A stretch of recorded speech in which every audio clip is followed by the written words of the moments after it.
한국인 아버지와 필리핀인 어머니 사이에서 태어난 멜리타 킴 양의 결혼을 진심으로 축하드립니다. 이미 운명을 달리하신 어머니와 어디에 살고 계신지도 모르는 한국인 아버지가 이 결혼식에 함께하여 축복해 줄 수는 없지만 이모와 이모부 그리고 학창시절부터 늘 함께해준 친구이자 현재의 남편이 곁에 있기에 외롭지만은 않다는 멜리타 양의 결혼을 코필이 응원합니다.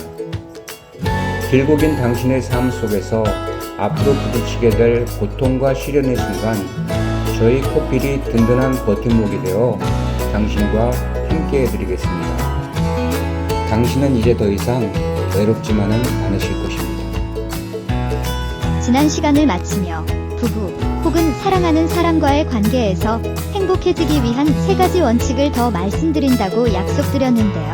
지금부터 그것에 대해 알려드리겠습니다. 4번째, 솔직하게 말하세요. 4번째 원칙은 솔직하게 말하는 것입니다. 솔직함은 부부간의 신뢰와 친밀감을 높이는 데 필수적인 요소입니다. 솔직하게 말하면 상대방은 자신을 속이거나 숨기는 것이 없다고 느낄 수 있습니다. 그리고 그런 상대방에게 더욱 신뢰하고 가까워지고 사랑하게 됩니다. 반대로 거짓말이나 비밀이 생기면 상대방은 자신을 배려하지 않고 배신하거나 소홀히 하는 것이 아닌가 의심하고 불안해하고 외로워하게 됩니다. 그리고 그런 상대방과 멀어지고 싫어지고 미워하게 됩니다. 솔직하게 말하는 것은 모든 것을 다 말해야 하는 것은 아닙니다. 자신의 개인적인 공간이나 프라이버시도 존중해야 합니다. 예를 들어 자신의 과거 연애 이야기나 친구들과의 비밀스러운 대화 등은 굳이 말하지 않아도 됩니다.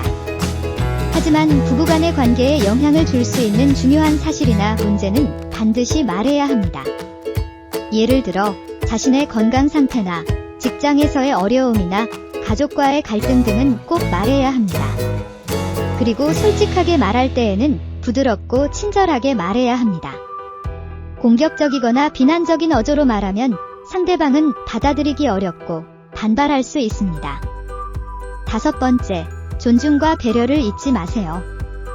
행복한 부부의 5번째 원칙은 존중과 배려를 잊지 않는다는 것입니다. 존중과 배려는 부부간의 관계를 유지하고 발전시키는 데 필수적인 태도입니다. 존중과 배려를 하면 상대방은 자신이 소중하고 중요한 사람이라고 느낄 수 있습니다. 그리고 그런 상대방에게 다시 잘해주고 싶다는 마음이 생깁니다. 반대로 존중과 배려를 하지 않으면 상대방은 자신이 무시되고 경멸당한다고 생각할 수 있습니다. 그리고 그런 상대방에게 서운하고 화가 날 수 있습니다. 존중과 배려를 한다는 것은 어떻게 해야 할까요? 우선 상대방의 의견이나 선택을 존중해주고 강요하지 않아야 합니다. 예를 들어 상대방이 좋아하는 옷이나 음식을 비웃거나 강요하지 않아야 합니다. 또한 상대방의 감정이나 기분을 배려해주고 위로해 주어야 합니다. 예를 들어 상대방이 슬퍼하거나 화가 났다면 안아주거나 위로해 주어야 합니다. 6번째, 부부싸움을 배우세요. 행복한 부부의 6번째 원칙은 싸우는 법을 배우는 것입니다. 부부라고 해서 항상 화목하게 살 수 있는 것은 아닙니다. 때로는 의견 차이나 갈등으로 인해 싸울 수 있습니다. 그 싸움 자체가 부부관계에 해로운 것만은 아니기 때문입니다. 오히려 싸움을 통해 서로의 문제점을 인식하고 해결하고 발전할 수 있습니다. 중요한 것은 어떻게 싸우느냐입니다. 건강하고 효과적인 싸움을 할 줄 알아야 합니다.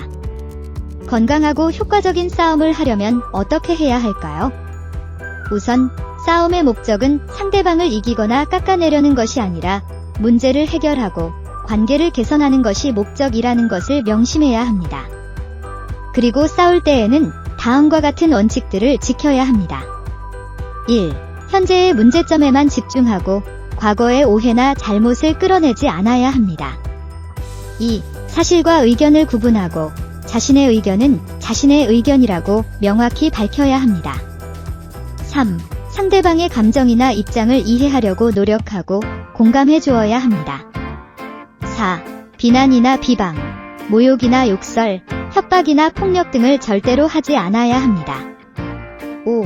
상대방의 말을 잘 듣고 중간에 끼어들거나 방해하지 않아야 합니다. 6. 자신의 말을 명확하고 간결하게 하고 상대방이 이해할 수 있도록 설명해야 합니다. 7. 내 주장을 강요하지 마십시오. 타협하거나 양보할 수 있는 부분은 타협하거나 양보해야 합니다. 감정이 과열됐다면 잠시 쉬었다가 다시 이야기하세요. 감정이 과열된 상태에서 대화를 나눈다는 것은 좋은 결과를 포기한 것이나 마찬가지니까요.